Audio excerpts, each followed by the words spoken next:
Well, when I first read this script, I knew nothing about Lily's story, Lily and Gerda's story, and what I read was this deeply overwhelming and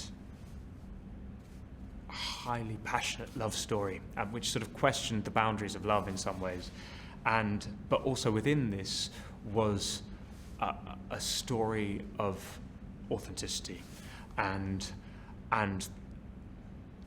what it takes just to be yourself.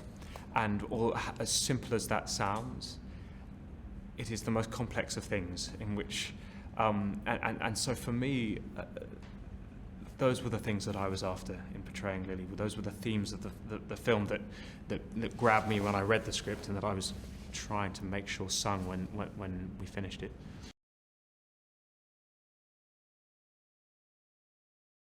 Lily is such an extraordinary woman and an icon in the trans community, and I felt very lucky to be given the opportunity to play her. One is daunted in the way that one is always daunted, just because you don't want to let people down, you don't want to let her memory down, but no, really, it was excitement as well.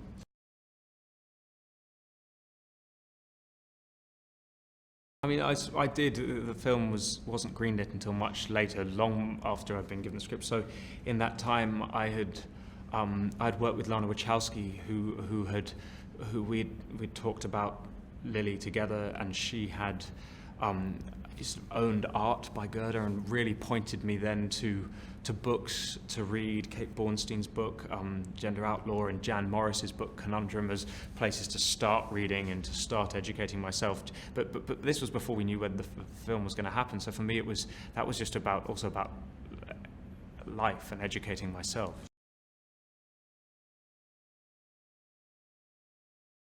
I love painting, so I was quite excited by that. I'm a crap artist, but I do enjoy painting and did, particularly as a kid, loved it. So any opportunity to get, but what was interesting to me was the difference between Gerda's paintings and Lily's when she was living as Einar's paintings.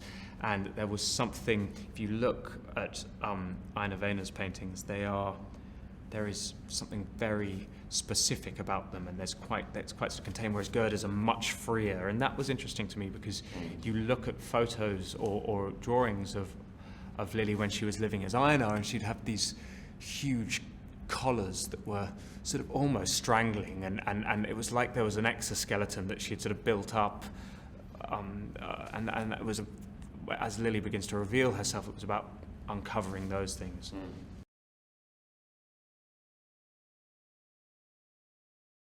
I don't know if we talked about it too much. It's interesting, directors always look for things in actors, I suppose. It's a very, and then we don't hear about that. We go and just try and find the character. So, but it was interesting. I look identical to my mum.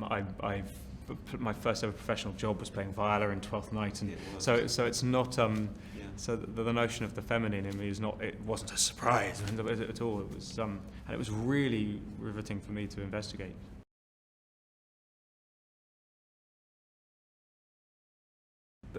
The weird thing is when you start acting,